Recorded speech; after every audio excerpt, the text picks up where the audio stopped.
행복한 인생이 되려면 가정이 행복해야 합니다. 그러면 어떻게 하면 행복한 가정이 될 수 있을까요? 저는 오늘 두 가정을 살펴보면서 그 답을 찾고자 합니다. 첫 번째 가정은 아담의 가정입니다. 아담의 가정은 불행한 가정이죠. 우리가 다 아는 것처럼 하나님은 아담과 하와에게 아름다운 가정을 주십니다. 결혼을 하게 하죠. 결혼 제도는 인간이 만들어낸 게 아니에요. 하나님의 아이디어예요. 하나님께서 아담에게 하와를 만드시고 하와를 아담에게 데려왔어요. 하나님이 중매를 하신 거죠. 그리고 가정을 이루게 하셨습니다. 그때 아담은 하와를 보자마자 노래를 부릅니다. 창세기 2장 23절 아담이 이르되 이는 내 뼈 중에 뼈요 내 살 중에 살이라 이것이 남자에게서 취하였은저 여자라 부르리라. 이 구절은 우리 한글 성경에는 그냥 이렇게 말로 글로 되어 있지만 원래 성경 히브리 원어에는 노래로 되어 있습니다. 그러니까 성경에 최초로 나오는 노래는 아담이 하와에게 부른 당신은 내 뼈 중에 뼈요 내 살 중에 살이라. 이것이 최초의 노래입니다. 이 말의 뜻은 히브리식으로 하나됨, 친밀감을 표현한 것입니다. 하나님께서 만드신 인류 최초의 가정은 부부 간에 서로 친밀감을 누리며 행복하게 나날을 지냈습니다. 에덴 동산에는 부족한 것이 하나도 없었습니다. 그런데 어느 날 하나님께서 먹지 말라던 선악과를 먹는 불순종의 사건이 일어납니다. 이 일에는 사탄의 강한 유혹이 있었습니다. 사탄은 선악과를 먹으면 하나님처럼 된다 말하였죠. 유혹하였죠. 너 그거 먹으면 하나님처럼 돼. 아담과 하와는 선악과를 먹으면 하나님처럼 내 마음대로 살 수 있다는 말에 덥석 선악과를 먹고 말았습니다. 아담은 이제 나에게는 하나님이 필요 없어. 내 인생 내가 하나님이 되어 내가 왕이 되어 내 마음대로 살 거야. 그는 하나님으로부터 독립을 선언하였습니다. 그 결과 하나님과 그렇게 가깝게 지내던 친밀감이 깨어져 버렸습니다. 그렇게 친하던 하나님을 두려워하고 하나님을 피하고 숨었습니다. 여러분, 죄를 지으면 행복해지는 것이 아니고 두려움이 생기고 하나님을 피하게 됩니다. 혹시 여러분 중에 예배가 싫어지고 말씀을 보기가 부담스럽고 설교 듣는 것이 싫어진다면 나와 하나님 사이에 무슨 문제가 있지 않나 살펴봐야 합니다. 하나님은 아담과 하와의 그 깨어진 관계를 회복하기 위하여 찾아오시죠. 이게 은혜죠. 하나님이 찾아오신 것. 하나님은 아담을 부르시며 내가 어디에 있느냐 물으셨습니다. 하나님은 몰라서 묻습니까? 다 아십니다. 그런데 스스로 대답하게 하기 위하여 스스로 회개하기 위하여 내가 어디에 있느냐 물으셨습니다. 하나님은 누가 너의 벗음을 알려주었느냐 하시며 왜 선악과를 먹었느냐 책망하지요. 창세기 3장 11절 이르시되 누가 너의 벗었음을 네게 알렸느냐 내가 너에게 먹지 말라 명한 그 나무 열매를 네가 먹었느냐. 이때 아담은 자신의 죄를 회개하지 않고 하나님을 원망하고 하와에게 책임 전가를 하였습니다. 창세기 3장 12절 아담이 이르되 하나님이 주셔서 나와 함께 하신 여자 그가 그 나무 열매를 내게 주므로 내가 먹었나이다. 아담은 자기 아내를 말할 때 하나님이 주신 여자라 하며 하나님을 원망하지요. 또 여기서 그 여자가 내게 선악과를 주었기 때문에 내가 먹었다고 하며 책임을 하와에게 전가하였습니다. 아담은 선악과를 먹음으로 하나님과의 친밀한 친밀감이 깨어지고 또 부부 사이의 친밀감도 깨어져 버렸습니다. 아담의 문제는 불순종입니다. 불순종의 죄는 모든 죄의 뿌리입니다. 결국 이 일로 아담과 하와는 하나님이 베풀어 주신 그 풍성한 부유함이 넘치는 기쁨이 넘치는 에덴 동산에서 쫓겨납니다. 에덴의 뜻은 기쁨, 파라다이스, 기쁨이라는 뜻입니다. 기쁨이 깨어져 버렸습니다. 아담의 가정에는 그렇게 기쁘고 즐겁고 사랑의 노래를 부르던 그 가정이 이제는 우울과 슬픔과 두려움과 절망이 밀려왔습니다. 하나님은 죄에 대한 대가를 치르게 합니다. 아담의 불순종은 땅의 저주를 받게 하고 기름진 땅들이 가십 덤불과 은근키를 내게 되고 평생 땀을 흘리며 수고해야 소산을 먹는 고통이 생겼습니다.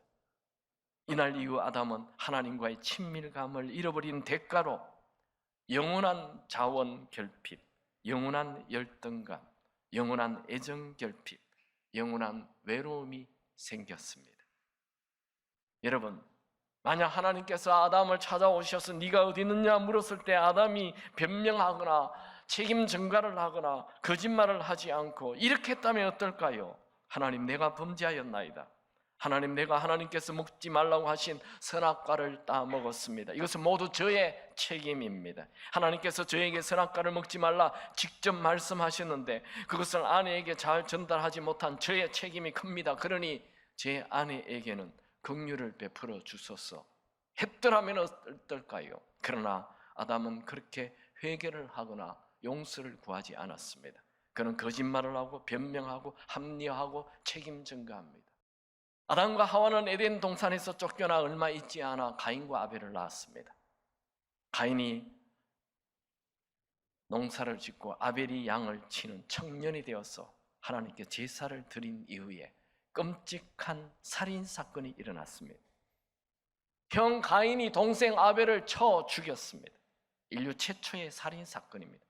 이 비극에는 아담의 죄가 있어요. 내 마음대로 살겠다, 내가 하나님을 떠나 내가 주인 되어 내 마음대로 살겠다는 이 아담의 죄가 가인에게 고스란히 넘어가서 가인도 내 마음대로 살겠다 하여 동생을 죽인 것입니다. 하나님은 가인에게도 찾아오셔서 내 아우 아벨이 어디 있느냐, 하나님이 몰라서 묻는 거 아니죠. 회개의 기회를 주는 겁니다. 가인은 내가 알지 못한다고 거짓말을 하고 더 나아가 내가 아우를 지키는 자입니까 하며 하나님에게 반항을 합니다. 창세기 4장 9절, 여호와께서 가인에게 이르시되 내 아우 아벨이 어디 있느냐, 그가 이르되 내가 알지 못하나이다. 내가 내 아우를 지키는 자니까. 가인도 아버지 아담처럼 회개하지 않고 거짓말을 하고 말았습니다. 여러분, 이 거짓말은 인간관계를 깨는, 모든 관계를 깨는 치명적인 사탄의 무기입니다. 에베소서 4장 25절, 그런즉 거짓을 버리고 각각 그 이웃과 더불어 참된 것을 말하라. 이는 우리가 서로 지체가 됨이라, 한 가족이 됨이라. 가인은 이제 노골적으로 하나님을 떠나게 되지요. 창세기 4장 16절, 가인이 여호와 앞을 떠났어 에덴 동쪽 놋 땅에 거주하니라. 이 놋의 뜻은 허무입니다. 하나님을 떠나 내 인생, 내 마음대로 사는 인생의 결론은 허무입니다. 가인은 허무라는 땅에서 에녹이라는 성을 짓고 그 성에 갇혀 인생을 마쳤습니다. 하나님은 하나님 말씀에 불순종하는 자, 내 인생 내 마음대로 사는 자에겐 허물을 주십니다. 아담이 원래 하나님 말씀에 순종하며 살았을 때는 사랑의 노래가 있었고 행복이 넘쳤습니다. 그러나 내 인생 내 마음대로 살겠다 하며 선악과를 먹은 이후 지옥 같은 가정이 되고 말았습니다. 여러분, 내 집에 큰 아들이 작은 아들을 죽이는 것, 이거 지옥 아닙니까? 지옥 같은 가정이 되었습니다. 아담 가정의 불행은 내가 하나님이 되라는 유혹으로 시작되었습니다. 사탄은 지금도 네가 하나님이 되라, 네 마음대로 살아라, 자유야. 그 자유 뒤에 저주가 있죠. 여러분, 행복한 가정이 되기를 원하십니까? 내가 하나님이 되어 내 마음대로 내 계획대로 인생 살지 말고 하나님 말씀하는 대로 하나님과의 친밀감을 누리며 사시기 바랍니다. 여러분, 최고의 죄는 내 인생, 내 마음대로 산다입니다. 현대에는 하나님과 상관없이 돈이 중요하다, 성공이 중요하다, 자녀가 중요하다. 돈이나 성공이나 자녀를 가정의 중심에 둔 사람들이 너무 많습니다. 그 집은 모래 위에 쌓은 집입니다. 그 집은 비가 오고 태풍이 불면 순식간에 무너질 것입니다. 두 번째 가정은 예수님의 가정입니다. 예수님의 가정은 행복한 가정이죠. 예수님의 가정은 크리스마스 때 우리가 듣는 익숙한 이야기이지만 다시 한번 살펴보죠. 요셉과 마리아는 서로 약혼한 사이였습니다. 보통 유대인들은 약혼을 하면 1년 후에 결혼을 합니다. 누가복음에 보면 마리아에게 천사가 나타나서 아들을 낳을 것이라고 예언하죠. 마리아는 아직 자기는 약혼만 했지 결혼하지 않았는데 어찌 아들을 낳을 수 있느냐 하며 그렇게 말하자 천사가 하나님에게는 능치 못할 일이 없다 하자 마리아는 순종하겠다고 합니다. 또 요셉은 어떻습니까? 요셉도 아직 결혼식은 하지 않았는데 마리아가 임신했다는 소식을 듣게 됩니다. 요셉은 이 일로 그래 그냥 조용히 관계를 끊어야 되겠다. 그때 천사가 요셉에게 나타나서 마리아 데려오기를 무서워하지 말라 하였죠. 요셉과 마리아 둘 다 순종함으로 예수님의 가정이 시작이 됩니다. 요셉과 마리아의 순종은 쉬운 순종이 아닙니다. 그들의 미래를 다 걸어야 하는 위험한 순종이었습니다. 요셉과 마리아는 예수님이 태어나자마자 8일 만에 할례를 행하였고 또 정결 의식법을 따라 예루살렘 성전에 가서 제사를 드립니다. 요셉 부부는 예수님의 가정은 예수님 부모들은 가난하였지만 하나님 말씀대로 순종하는 자들이었습니다. 세월이 흘러 아기 예수가 12살 소년이 되어 예루살렘 성전에 가서 유월절 제사를 드립니다. 예루살렘에 갔다가 돌아오는 길에 사람들이 많아서 12살 소년 예수를 잃어버렸습니다. 그들은 황급히 다시 예루살렘 성전에 가보니 예수가 랍비들과 대화를 하고 있었죠. 마리아가 어찌하여 이곳에 남아있어 우리를 놀라게 하였느냐 하며 책망하자 예수님은 내가 내 아버지 집에 있어야 할 줄을 알지 못하였습니까? 하며 천년덕스럽게 대답하였습니다. 12살 소년 예수님은 예루살렘에서 다시 나사렛으로 내려와 부모의 말씀에 순종하며 지냅니다. 그 어머니는 모든 말을 마음에 두니라. 예수님의 가정의 특징은 순종입니다. 마리아도 순종하였고 요셉도 순종하였고 예수님도 순종하였습니다. 행복한 집안은 순종이 주는 친밀감이 있습니다. 하나님 말씀에 순종하는 집은 예수님 가정처럼 반석 위에 세운 집이 되어 폭풍이 치고 태풍이 몰아쳐도 결코 무너지지 않는 집이 됩니다. 예수님은 30세에 하나님의 뜻에 순종하여 공생애를 시작하지요. 예수님은 십자가의 길, 하나님이 원하셔서 순종의 길을 가셨고 온 인류를 구원하는 분이 되셨습니다. 예수님은 내 뜻, 내 꿈, 내 비전 이루는 사람이 아니라 하나님 뜻에 순종하는 그리하여 하나님께 쓰임받는 인생이 됩니다. 여러분, 여러분의 가정에 행복한 가정이 되기를 원하십니까? 내가 왕이 되어 내 멋대로 사는 삶을 버리고 하나님 말씀에 순종하며 살아야 합니다. 여러분, 죄가 뭐예요? 이 죄라는 단어는 할말티아라는 단어입니다. 하말티아는 관역에서 벗어났다, 표적에서 빗나갔다. 화살이 관역을 향해 쫙 가야 되는데 관역을 향해 가지 않아요. 자기 마음대로 가버리는 거예요. 이런 것을 죄라고 합니다. 내 멋대로 가는 것, 관역을 벗어나는 것.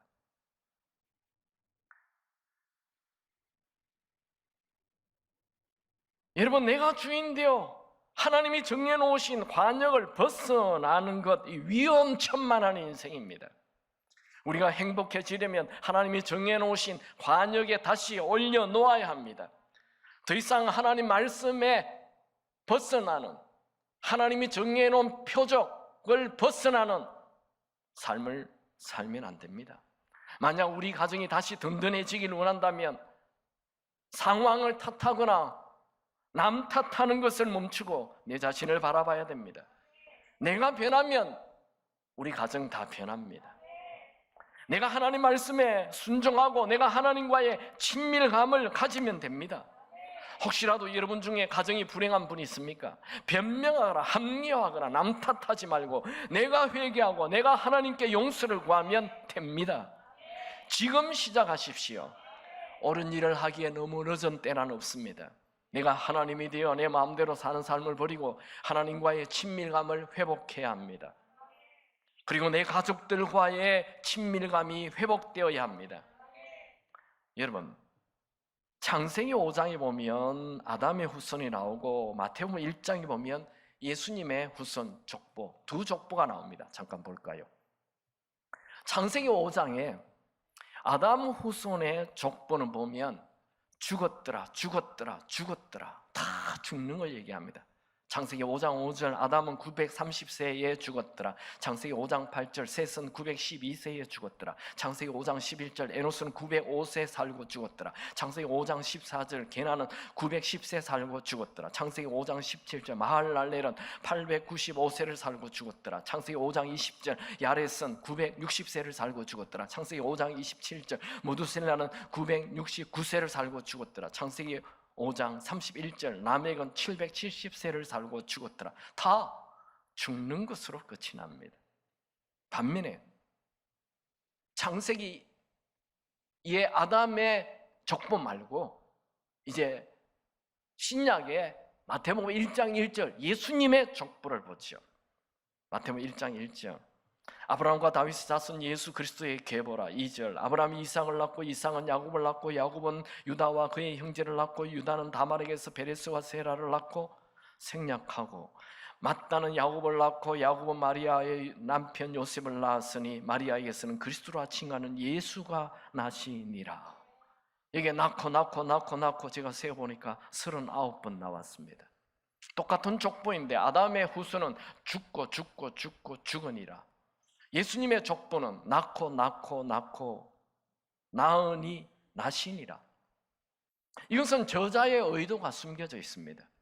내가 왕이 되어 아담처럼 내 멋대로 사는 인생은 죽는 것으로 끝이 나고 하나님을 왕으로 모시고 하나님 말씀에 순종하는 예수님의 족보는 언제나 사는 인생, 살리는 인생이 됩니다. 우리는 여기서 잠시 구약 첫 번째 인류의 가정 아담의 가정과 신약의 첫 번째 가정, 예수님의 가정을 우리가 살펴봤습니다. 아담의 가정은 내가 왕이 되어, 내가 하나님이 되어, 내가 신이 되어 하나님 말씀에 불순종하는 가정이었죠. 사실 아담의 순종은 그렇게 어려운 게 아닙니다. 이 에덴 동산에 먹을 게 많았어요. 그 중에 딱 하나, 선악과 먹지 말라. 그거 얘기한 거죠. 근데 예수님의 부모의 순종은 아주 어려운 순종입니다. 마리아는 결혼도 안 했는데 아기를 임신하라는 거예요. 정말 위험한, 그것 돌에 맞아 죽습니다. 결혼 전에 아기를 임신하면. 요셉도 어려운 것입니다. 결혼을 약속하고 약혼을 했는데 1년 후에 결혼식을 하게 돼. 결혼식 하기 전에 이 여자가 딴 남자의 잠을 잤는지 모르지만 하여튼 임신을 하고 나타난 거예요. 아내로 맞아들이래요. 참 어려운 거죠. 아담은 쉬운 순종에 불순종하고 마리아와 요셉은 어려운 순종에 순종하였습니다. 예수님의 탄생은 순종으로 시작된 것이죠. 여러분 가정은 이 두 가정 중에 어떤 가정이 되고 싶습니까? 여러분, 내가 왕이 되지 마십시오. 내가 왕이 되면 자유를 갖는 것 같지만 저주가 옵니다. 영원한 자원 결핍, 열등감, 외로움 속에 살다가 사망을 물려주게 됩니다. 여러분의 자녀가 왕이 되게 하지 마십시오. 자녀를 사탄에게 바치는 것입니다. 예수님은 이 땅에 오셔서 가정을 살리는 일을 하였죠. 예수님은 요한복음에 7가지 기적을 표적이라고 기록합니다. 그 7가지의 표적은 모두 다 하나만 예외이고 전부 다 가정을 살리는 것입니다. 첫 번째, 가나 혼인잔치. 이 물을 포도주로 만들잖아요. 포도주는 기쁨을 상징합니다. 혼인잔치에 포도주가 없어요. 기쁨이 사라진 거예요. 결혼식 안 했는데 그날로 기쁨이 사라져요. 그때 예수님께서 오셔서 포도주를, 더 좋은 포도주를 내어서 기쁨이 넘치게 하죠. 그것은 이 가정, 이 새로 시작하는 가정의 기쁨을 회복시키는 것입니다. 두 번째, 죽어가는 신하의 아들을 살려요. 이 신하는 세상적으로 성공했어요. 돈도 많아요. 큰 왕궁의 일을 해요. 근데 아무리 왕궁에서 일을 하면 뭐합니까? 내 아들이 죽어가는데. 아무리 돈이 많으면 뭐합니까? 내 아들이 죽어가는데. 불행한 가정이지. 근데 하나님, 예수님은 이 아들을 살림으로 이 가정을 살렸어요. 세 번째는 38년 된 중병 환자를 고쳐요. 이 중병 환자는 38년 동안 처음에 가족들이 도와주다가 이제는 너무 오래되니까 다 가족들이 떠났어요. 근데 그 38년 환자를 고쳐주는 것은 이 사람이 가족으로 돌아가서 온 가족이 회복되는 것이죠. 네 번째는 오병이어로 5,000명을 먹이시오. 오병이어로 5,000명을 먹이는 것은 여기에 물고기가 옵사리온이라는 단어인데, 그 옵사리온은 큰 물고기가 아니고 어부들이 고기를 잡다가 너무 큰 것은 다 가져가지만 또 너무 작은 것은 그냥 해변에 버려둬요.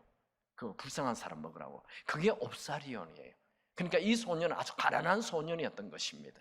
그런데 이 예수님은 이 소년의 도시락을 사용해서 5,000명을 먹이면서 그 소년에게 네가 가난하지만 네가 헌신할 때 수많은 사람을 살리는 자가 된다라는 비전을 주신 것입니다. 가난한 자에게 비전을 주신. 다섯 번째는 무리로 걸어가죠. 이 사건만 가정과 상관이 없어요. 여섯 번째, 날 때부터 소경된 맹인을 고칩니다. 태어날 때부터 아이가 병들어 있어요. 이 가정이 얼마나 고통스럽겠습니까? 그 소년을, 그 맹인을 고쳐줌으로 그 가정을 살리는 거죠. 마지막 일곱 번째, 죽은 나사로를 살리는 것. 이 나사로를 살리는 것은, 나사로는 여러분, 이 나사로가 집에 부모가 없어요. 그러니까 소년 가장이에요. 좀 외로운 집입니다. 이 외로운 집에 오빠가 거의 아버지 역할을 하는데 이 오빠가 죽었으니 그 집에 마리아와 마르다, 얼마나 슬퍼요. 근데 이 나사로가 살아나자 그 가족이 다시 살아나게 된 것이죠. 그러니까 예수님은 이 무리로 걸어가는 이 다섯 번째 기적을 제외하고는 전부 다 가정을 살려주시는 것이죠. 예수님은 결혼식을 축복하시고 병든 가정을 살리고 가난한 가정을 살리고 죽은 가정을 살리시는 분이십니다. 예수님은 지금도 가정을 살리시길 원하십니다. 여러분들도 예수님처럼 가정을 살리는 자가 되시기 바랍니다. 여러분, 지금 여러분이 있는 그 가정을 든든히 세우십시오. 하나님의 뜻입니다. 역대하 16장 9절, 여호와의 눈은 온 땅을 두루 감찰하사 전심으로 자기에게 향하는 자를 위하여 능력을 베푸시나니, 하나님에게 눈길을 주고 하나님에게 집중하는 자에게는 하나님이 능력을 주시기를 원하십니다. 하나님은 여러분 한 명을 통해 여러분 가정을 살리길 원하십니다. 행복한 가정의 공식 간단합니다.